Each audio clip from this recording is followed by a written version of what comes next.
Twebaza Katonda atukuumye era atuwadde ekiseera kino okujja mu maaso ge okweyongera okuyiga ate n'okumusemberera mu ssaawa eno ey'omwenda. Ewaffe obudde buli ssaawa 4 naye twebaza Katonda nti yateekateeka ensi efaanane bw'etyo. Bakulisaayokko mirimu gye muva okukola n'obuweereza obulala bwonna bwe mukoze. Ekisa kya Mukama kyongere okubabeera nga mumuweereza. Tugenda kweyongera mu maaso n'okuyiga ekyokuyiga kyaffe mu kiseera kino. Kiriko omutwe gugamba nti beera malayika oyo, be that angel. Nga kyekyokuyiga kye tugenda okulowoozaako mu kiseera kino, era tugenda kukisisinkana mu kitabo ekya Luka essula eya 22 olunyiriri olwa 43 n'olwa 44 ze tugenda okusoma. Omuwandiisi ow'ekitabo kya Luka essula eya 22 olunyiriri olwa 43 n'44 wagamba nti malayika n'amulabikira ng'ava mu ggulu ng'amussaamu amaanyi, n'afuba ng'alumwa, ne yeeyongera okusaba ennyo, entuuyo ze ne ziba ng'amatondo g'omusaayi nga gatonnya wansi. Omuwandiisi ono ow'ekitabo kya Luka alina ekyafaayo ky'atuwa, ekyafaayo ekimu ku byali ebisinga okubeera ebikulu mu bulokozi bwaffe. Bayibuli etulaga embeera, engeri Yesu gye yayitamu okutuweerayo ssaddaaka. Bw'osoma obulungi ekitabo ekya lubereberye, watulaga olugendo lwaffe ng'abaana b'abantu, ne watulaga engeri Katonda gye yatutondamu n'atuteekamu mu nsi, n'ebintu byonna n'abitonda n'abiteeka wansi w'obuyinza bwaffe.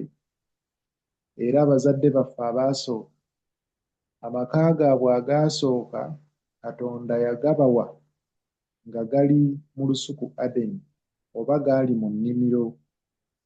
Era mu nnimiro omwo mwe baayonoonera, era mu kwonoona kwabwe Katonda n'abafulumya olusuku Adeni, baleme nate okufuna omukisa ogw'okulya ku muti ogw'obulamu, omuntu asobole okubeera nga omwonoonyi atafa.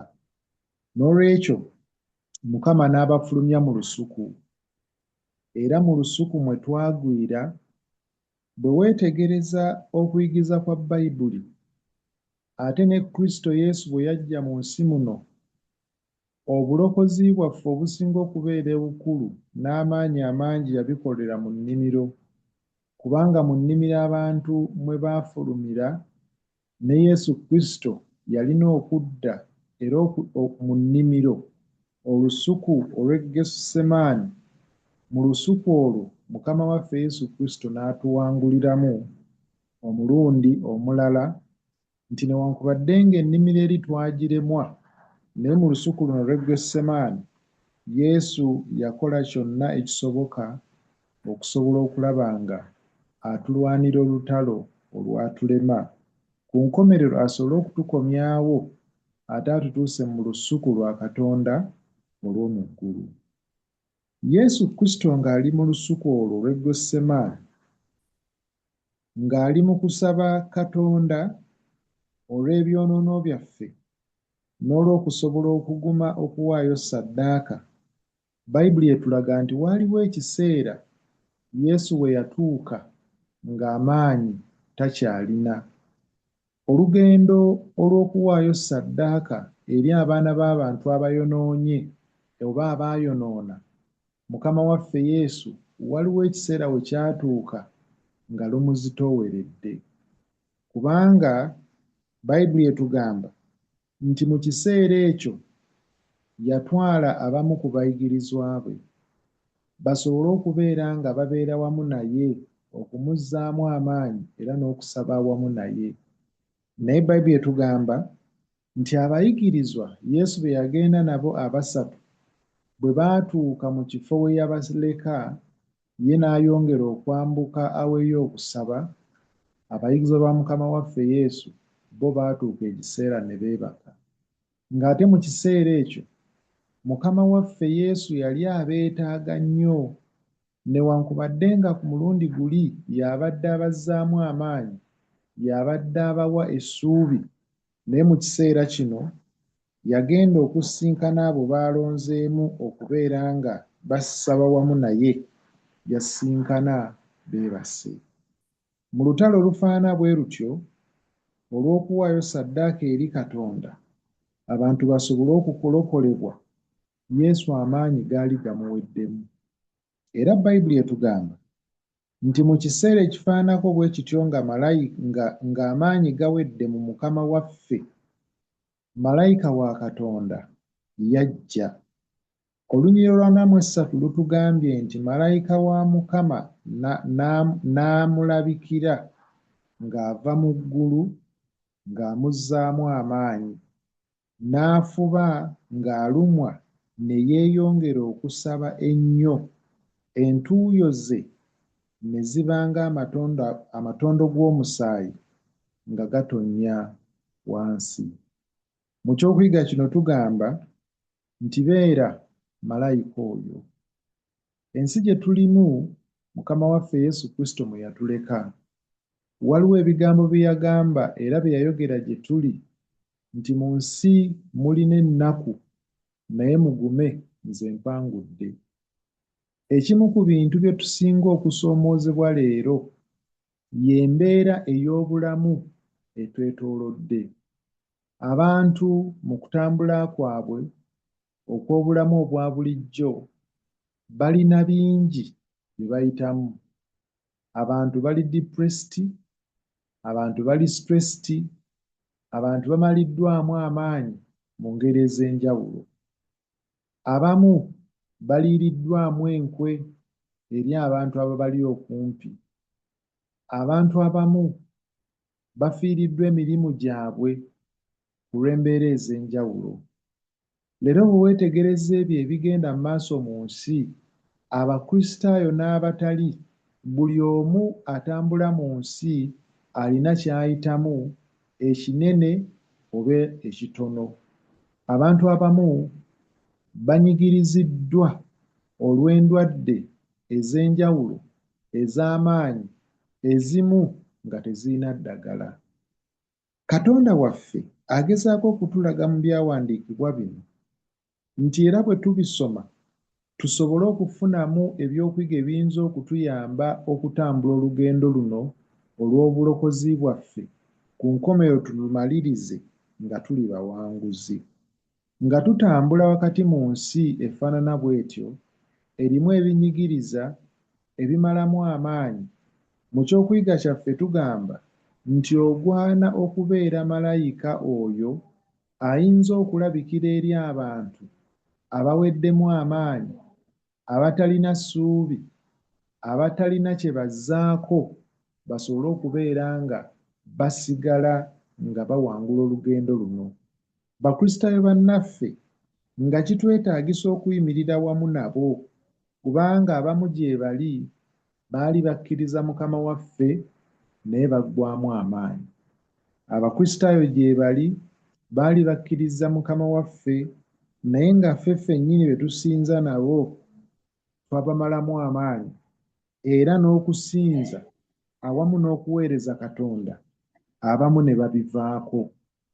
Katonda waffe agezaako okutulaga mu kyokuyiga eky'olunaku olwaleero nti kitwetaagisa okubeera nga malayika ono eyajja eri Mukama waffe okusobola okuyimirirawo ku lwa bannaffe basobole okubeera nga bawanguzi, oba basobole okubeera nga bawangula olutalo lwe balimu, lwe tulimu ffenna ku nkomerero Mukama waffe Yesu Kristo agenda okutuuka, ffenna nga tusaana.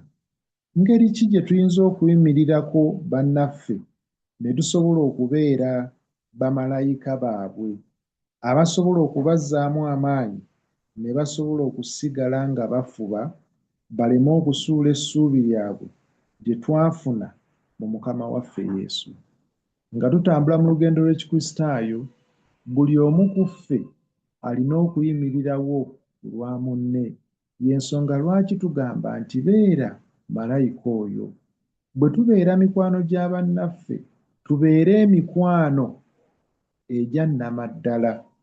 Tubeere emikwano abantu bakristaayo bannaffe kwe bayinza okwesigama.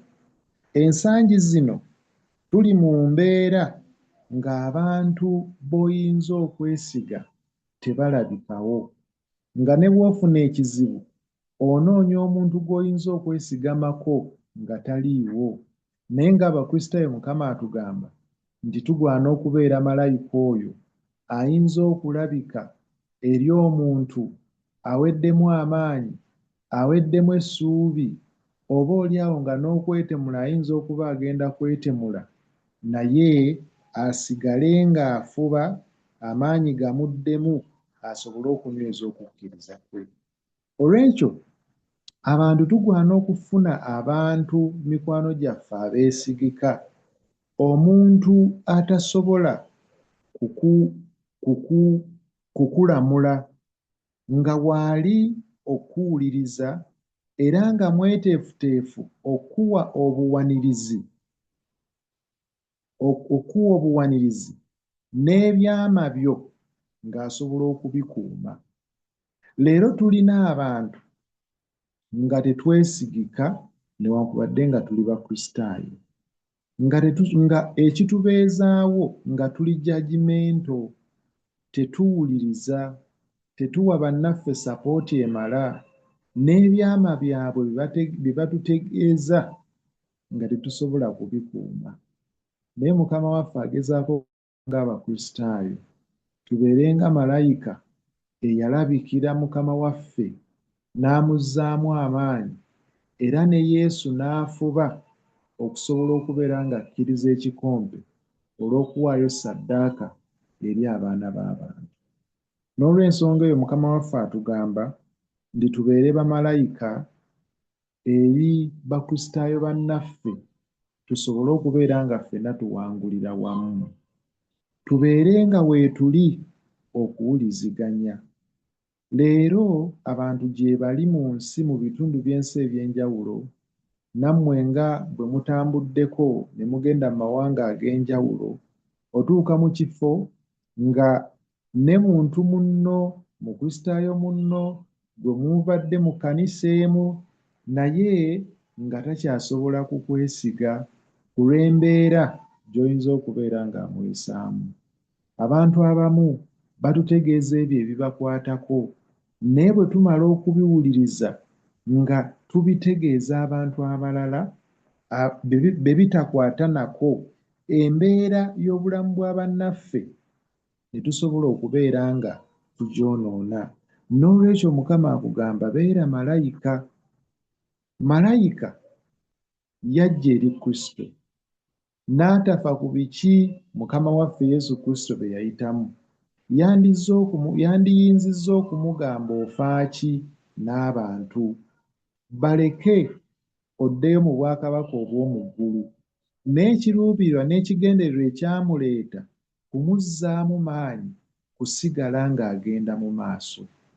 Bw'osisinkana Mukristaayo munno, bw'osisinkana muweereza munno ng'afaanana ng'essuubi lye gwe liweddemu, nga takyalina kyazzaako mu bulamu, oyinza kumuwa kigambo ki?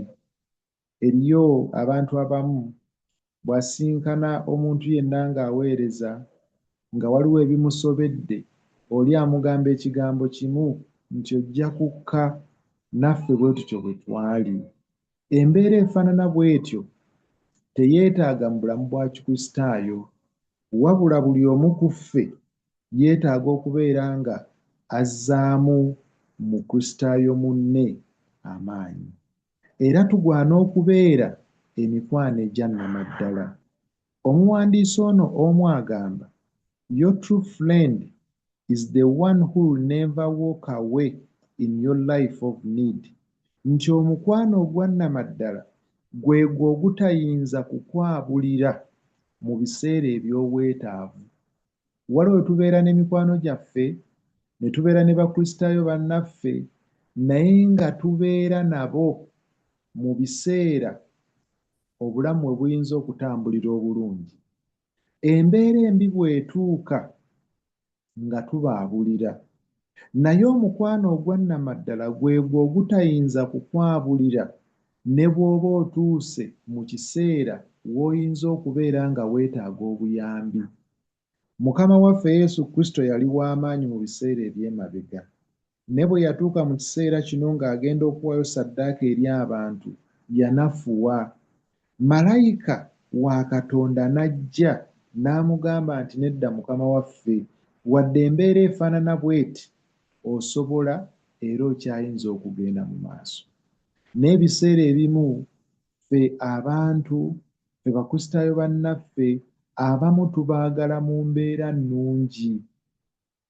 Ntera okubeera mu biseera nga tusonda essente ez'ekkanisa okukola pulojekiti z'ekkanisa, wabeerawo abantu Katonda bayazise ku ssente. Abakristaayo abamu, abantu abo balina ku ssente, waliwo ekiseera we kituuka nga tubaagala kubanga balina ensimbi zaabwe, bagenda kuwagira ekkanisa, ekitundu kye twandikoze ffe, bo ne basobola okubeera nga bakikola.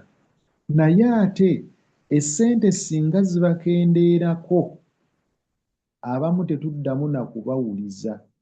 Ng'ate luli bwe baali nga balina nga twabayitanga, twabalowoozangako, twabawanga ebifo eby'omu maaso, naye batuuka ekiseera ne baggwako ku ssente nga tebakyazirina nga bwe baazirina. Ebiseera ebimu abantu abo tufaanana ababeerabidde. Naye Katonda agamba nti omuntu yenna bw'atuuka mu kiseera eky'obunafu, ekiseera we kyetaagira omuntu okumuyamba, wadde luli yali w'amaanyi, Katonda akugamba nti ogwana okubeera malayika oyo, ejjo ojje eri omuntu oyo omuvuzeemu amaanyi, asobole okufuba okulwana olutalo lw'obulamu, asobole okubeera ng'awangula. N'olw'ensonga eyo, ekigambo ekyo kigamba nti regardless of the situation, time or location, your true friend will stand by. Nti mukwano gwo owa nnamaddala tatunuulira mbeera ki gy'olimu, tatunuulira kiseera ky'olimu, tatunuulira wa bw'oli, essira aliteeka ku nsonga esinga okubeera enkulu eyiyo okusigala ng'oyimiridde. Malayika ono ebirowoozo bye yabiteeka ku nsonga enkulu. Mukama waffe Yesu Kristo ayinza atya okusigala ng'atambuza olugendo luno olw'obulamu, okusobola okuyamba bannaffe ffe aboonoonyi tusobole okubeera nga tufuna obulamu obutaggwaawo. Olw'ekyo njagala okubakoowoola buli omu ku ffe oyimirirewo ku lwa munno nga malayika ono bwe yajja eri Mukama waffe Yesu n'amuzzaamu amaanyi. Waliwo bannaffe abamu abayinza okukola ensobi. Ensobi bulijjo we tuzikola ezimu zitumalamu amaanyi ne zituleetera okuva mu maaso ga Mukama. Naye omuntu ng'asobezza tuyinza kumukola tutya?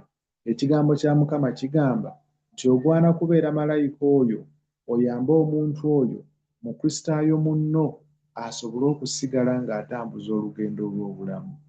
Eriyo bannaffe abamu emirimu gituuka ekiseera nga tegitambula bulungi, nga n'ekyokuliisa ewaka takirina, naye nga waaliwo ekiseera we yabeera ng'alina nga naffe atuwa oba nga naawe akuwa. Omuntu ng'atuuse mu kiseera ekyo eky'obwetaavu, Bayibuli etugamba tetugwana kumwabulira, tetugwana kumuleka nga ffe abaana ab'endeemu. Bayibuli etugamba tugwana kubeera malayika oyo, tujje eri abantu abafaana bwe batyo, bakristaayo bannaffe, tubazzeemu amaanyi, tubawe okusuubira basigale nga bagenda mu maaso. Waliwo abamu balwala endwadde ez'omwoyo, ne zibaleetera okweyawula ku kkanisa, ne zibaleetera okweyawula ku Katonda. Abamu ne batuuka n'ekiseera okuva mu bantu ne babeera bokka. Waliyo n'abamu nga batuuka ekiseera ne bafiira ne mayumba gwabwe, kubanga waabulawo omuntu ayinza okujja gye bali asobole okubeera nga abazzaamu amaanyi. Katonda atukoowoola leero nti buvunaanyizibwa bwaffe ffenna okubeera malayika oyo. Bwe tunaabeera nga malayika oyo, ekkanisa ya Mukama ejja kugenda mu maaso. Bakristaayo bannaffe awamu naffe tujja kunywezebwa. Ekkanisa ya Katonda ejja kusigala nga y'amaanyi, kubanga naffe bwe tuyamba abantu abanafuye, Katonda aba atuwadde omukisa naffe okweyongera okwerera tusigale nga tugenda mu maaso. Kubanga omuntu w'anafuwa n'agwa wansi aba takyasobola kusituka ebiseera ebisinga. Bayibuli etugamba nti tuli ndiga, Yesu Kristo ye musumba. Endiga erina characteristic emu enzibu, nti endiga singa ebadde etambula n'emala egwira omugongo gwayo, olw'okubanga amawuggwe gaayo gali ku mugongo, eba tesobola kweyimusaawo. Amakulu ejja kubeerawo akaseera, esse mpolampola, oluvannyuma n'okufeefe, kubanga tewali muntu yenna ayinzizza kujja kusobola gituusaako buyambi. Bayibuli kyevudde etugamba oba kyeva etugamba mu kitabo kya Kolinso nti alowooza ng'ayimiridde aleme okugwa. Ekisinga okubeera ekikulu Mukama ky'atuyitira ffenna kwe kusobola okwekwasaganya, tusobole okubeera malayika oyo, tuyimirirewo ku lwa bannaffe, naffe nga tuyimirirawo ku lwaffe, tusobole okulwana olutalo olw'okukkiriza, tulumalirize nga tuli bawanguzi. Nsaba ekisa kya Katonda okweyongera gye tuli. Mukama atuwe obugabirizi, atuwe amaanyi ag'omwoyo, era atwongereko okukkiriza, tusigale nga tuli bawanguzi. Bannaffe tusobole okubabeerera malayika oyo, abaweddemu amaanyi baddemu amaanyi, ababadde banafuye nga Kristo bwe yali anafuye naye malayika n'ajja, basigale nga batambula olugendo lw'Ekikristaayo. Nsaba ekisa kya Katonda kyeyongere okubeera gye tuli. Mukama yeeyongere okukyaza, era n'Omwoyo Omutukuvu amwongere okumutuwa mu kisa kye okuyita mu Kristo Yesu Mukama waffe. Mukama asaba. Amiina.